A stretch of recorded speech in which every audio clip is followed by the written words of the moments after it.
You know what, and despite this pandemic, construction projects are continuing to go on here in Northeast Kansas. You've probably seen a few if they've slowed you down while you're driving around.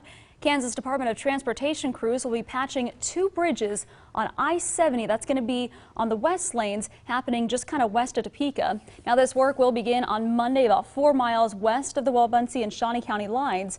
The Transportation Department says if you drive near this area, expect to be slowed down through the work zone because there will be some delays. The work is expected to be finished by mid-December.